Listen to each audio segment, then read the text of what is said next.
Ketika nanti di bulan Sya'ban yang terakhir, ini besok puasa, ini terakhir.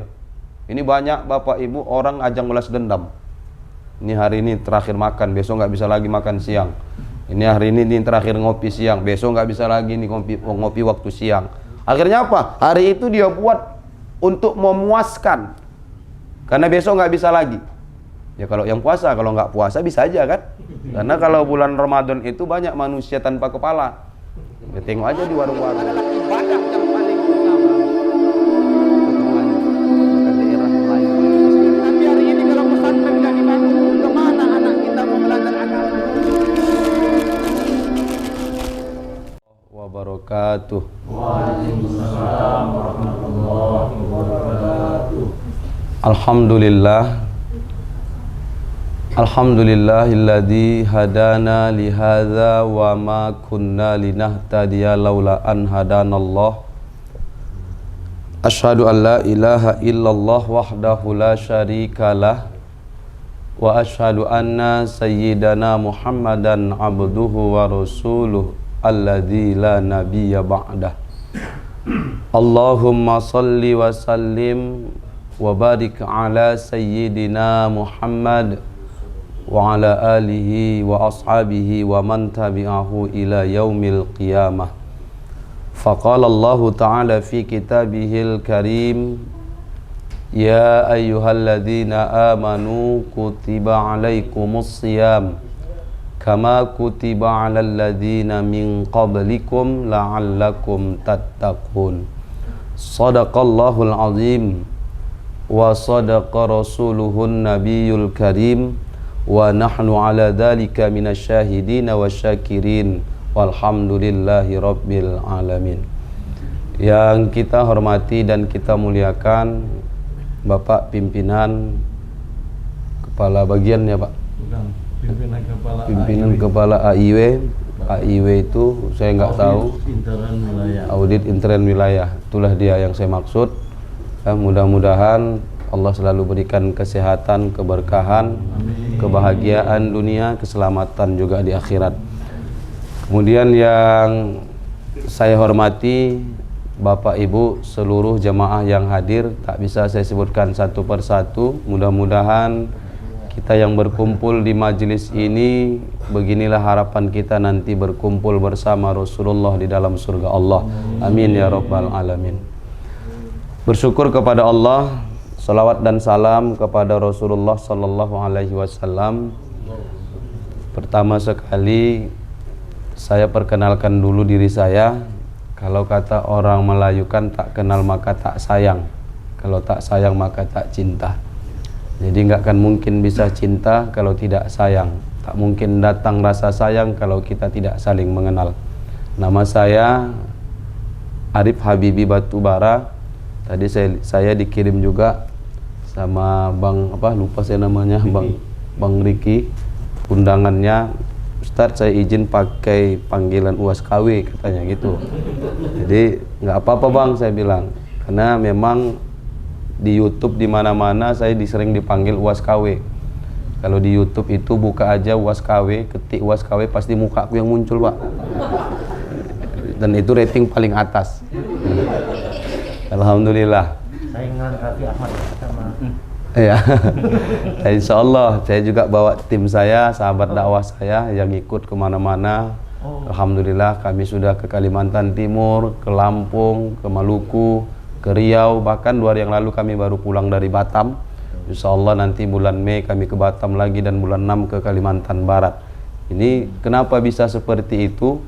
Bukan karena ceramah saya bagus, tidak. Saya nggak alumni pesantren, saya juga nggak tamatan Timur Tengah. Nah itulah berkah muka mirip ulama tadi. Jadi mirip sama UAS itu berkah rupanya. Jadi alhamdulillah. Tapi dibilang saya UAS KW, kalau KW itu kan tahulah kita artinya apa itu ya Pak ya. Arti KW itu kan palsu tuh. KW itu singkatan dari kualitas Pak. Kualitas ya. KW 1 lah. Jadi KW itu kan artinya palsu. Tapi sering saya bilang sama jamaah-jamaah yang KW itu sekarang lebih laris dari yang original.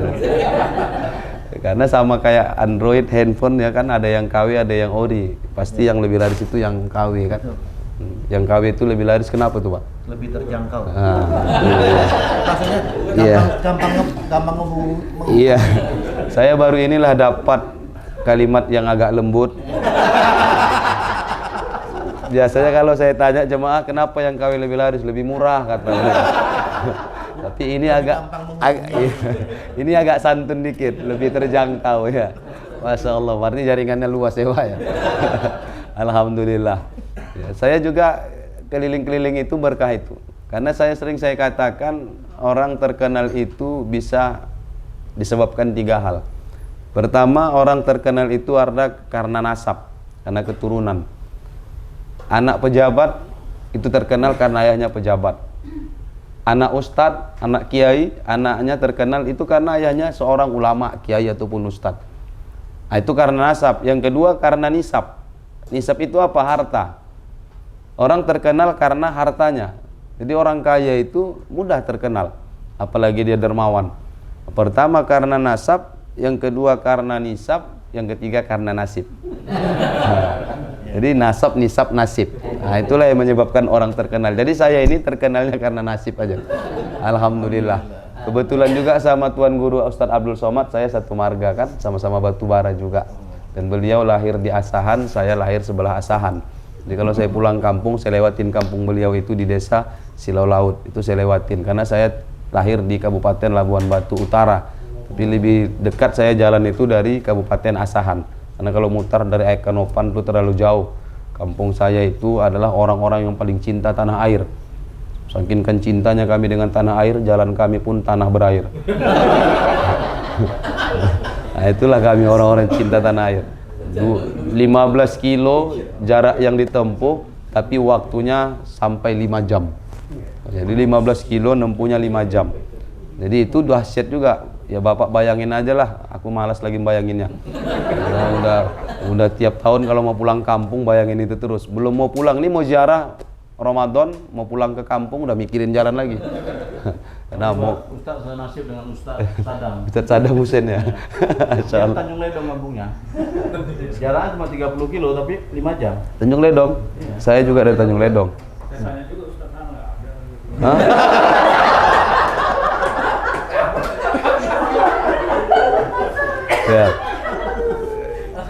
Ya. Biasa, kalau memang di kampung kelahiran itu kita nggak terkenal.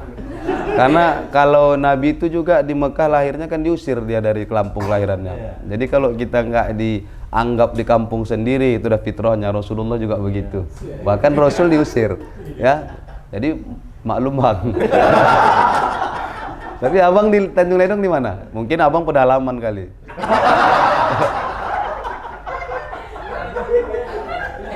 Karena saya kalau saya di Tanjung Ledong itu di kotanya, di kelurahan dan samping masjid besarnya. Paling besar masjid di Tanjung Ledong itu sebelahnya itu rumah saya.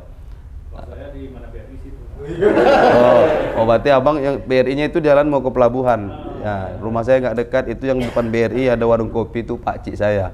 Sebelahnya rumah makan itu masih keluarga dengan saya. Kerabat berarti. Ya. Jadi udahlah. Nanti kalau kita cerita-cerita nanti nggak akan ceramah-ceramah ya. Nantilah selesai acara kan bisa cerita sambil diajak ngopi ya kan? Ya, mana tahu kalaupun diajak.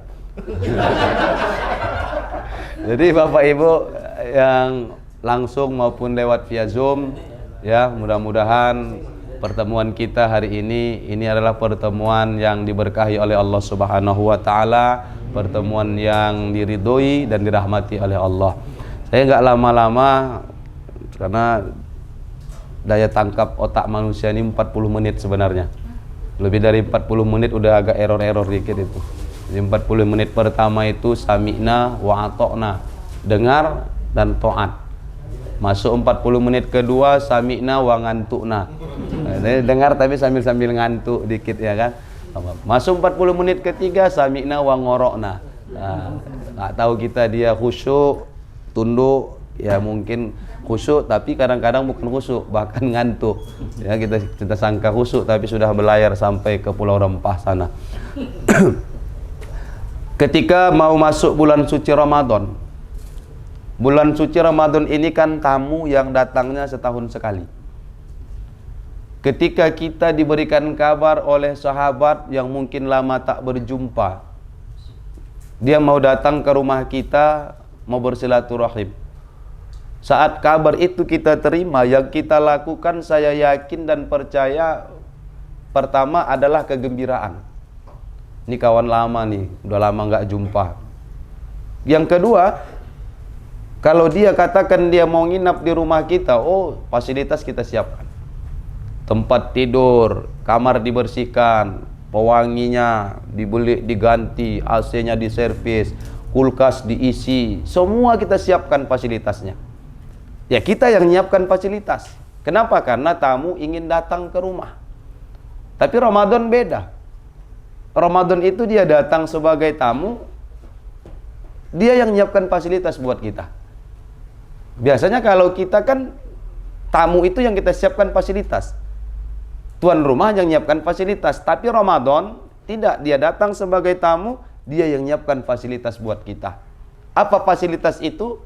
Ampunan Allah di bulan Ramadan, rahmat Allah di bulan Ramadan, keberkahan dari Allah, itu semua tercurah pada bulan suci Ramadan. Maka pertama kali yang harus kita siapkan menyambut bulan suci Ramadan adalah kegembiraan.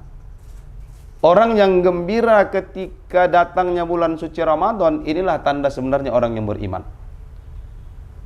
Ketika nanti di bulan Sya'ban yang terakhir, ini besok puasa, ini terakhir, ini banyak bapak ibu orang ajang balas dendam.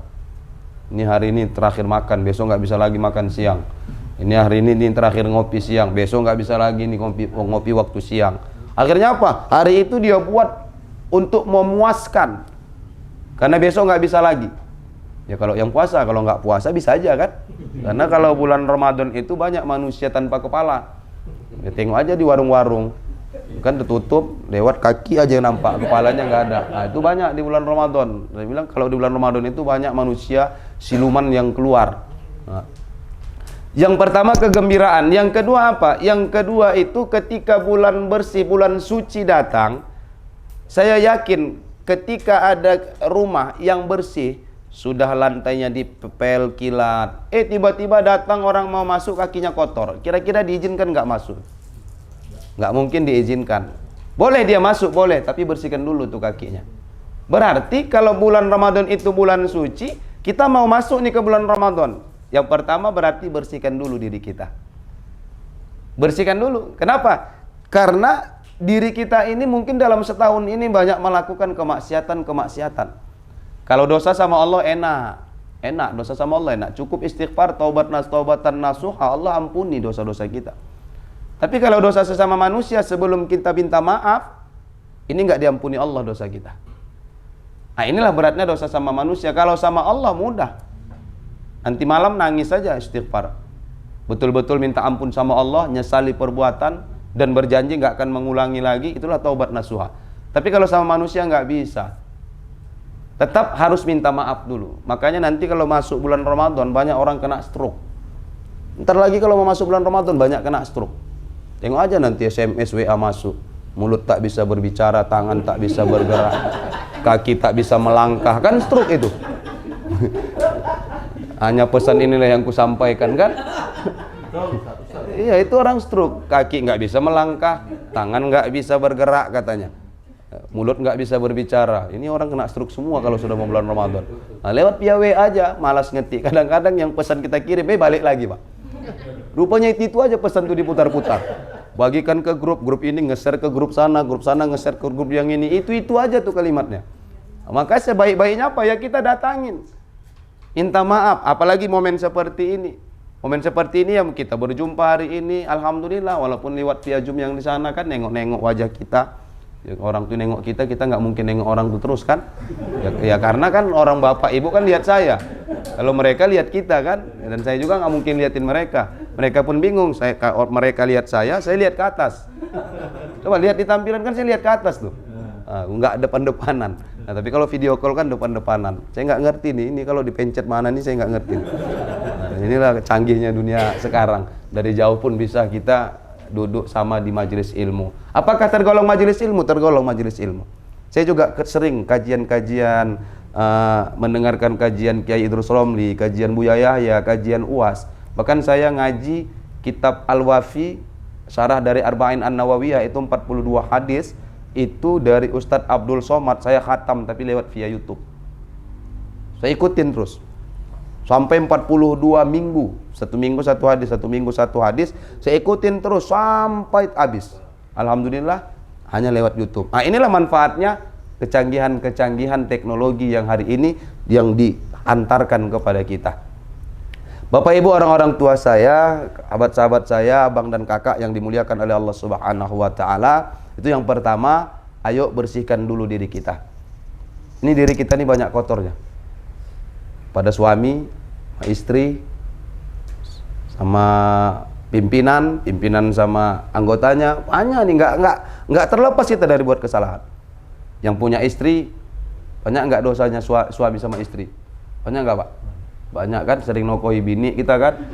Kadang mau kita ngopi, kita bilang sibuk, ada rapat mendadak, ya macam-macam. Istri juga begitu, bohong sama suami. Makanya Khadijah itu cium tangan Rasulullah setiap hari tuh. Setiap hari mau tidur dia cium. Kenapa? Dia minta maaf. Dan nggak tahu kalau aku tidur nanti aku masih hidup atau tidak. Itu kata Khadijah. Ya bisa jadi kan kita juga di sini ngumpul, ini adalah perkumpulan yang terakhir. Bisa jadi. Tapi yang pasti nggak saya duluan lah. Ya kan? Biasanya kan ustadznya belakangan. Jemaah yang duluan. Ya atau kita balik ya kan Pak? Nah, kita balik, jamaahnya duluan, ustadznya belakangan. Tapi kan udah dibalik. Nah, jadi nggak ada yang tahu kita 5 menit ke depan aja kita nggak tahu kita masih hidup di dunia ini. Nggak ada yang tahu. Ada orang kaya, dia nganggap kekayaannya itu bisa nunda kematian. Nggak bisa. Berapa banyak hari ini dokter-dokter yang hebat, rumah sakit yang canggih, ada yang bisa buat batok kepala plastik, ginjal, jantung plastik. Sampai jantung aja udah pakai cincin kan? Iya, jantung udah pakai cincin. Bukan kita mau tunangan aja yang dikasih cincin, tapi jantung aja udah pakai cincin canggih. Tapi ketika dia sakit parah, hartanya banyak, nggak bisa tuh harta nunda kematian.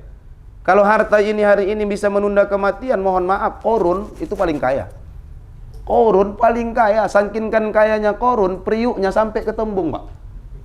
Ada orang bangun perumahan, gali-gali tanah, dapat periuk, dibilang harta Qarun. Ya bayangkan, si Qarun aja mayatnya di Afrika Utara, bisa periuknya sampai ke tembung. Kan kita bilang harta karun, itu sebenarnya harta Qarun. Nah, kan harta Qarun itu kan dia ditenggelamkan Allah bersama harta-hartanya ke dalam bumi. Jadi di mana-mana harta yang dapat itu dibilang harta karun. Nah, tapi akhirnya apa? Qarun itu juga mati. Kalau seandainya harta nggak buat kita mati, Qarun mungkin masih hidup sama kita. Mungkin bisa duduk-duduk bareng, ngopi bareng sama Qarun kita, tapi enggak. Berarti harta itu nggak bisa nunda kematian. Punya ilmu tinggi. Apakah ilmu bisa nunda kematian? Dokter-dokter sehebat apapun, apakah bisa dia menunda kematian? Ingat abang, kakak, bapak, ibu dulu ada di salah satu stasiun televisi program Dr. Oz. Kan ada tuh. Itu yang kita tonton kan hanya belajar hidup sehat. Saya 3 bulan ngikut itu, Bang. 3 bulan untuk apa? Karena saya, mohon maaf, saya jujur, saya ahli hisab. Saya itu ahli hisab, saya perokok. Saya mau meninggalkan rokok, nonton itu supaya bisa berusaha untuk meninggalkan rokok. 3 bulan saya nonton, 1:30 siang itu. Setiap hari saya tonton. 3 bulan itu saya nonton, dia meninggal duluan. Padahal dia ngajari hidup sehat. Ya. Untung baru 3 bulan. Gara-gara dia meninggal tak jadi aku berhenti merokok.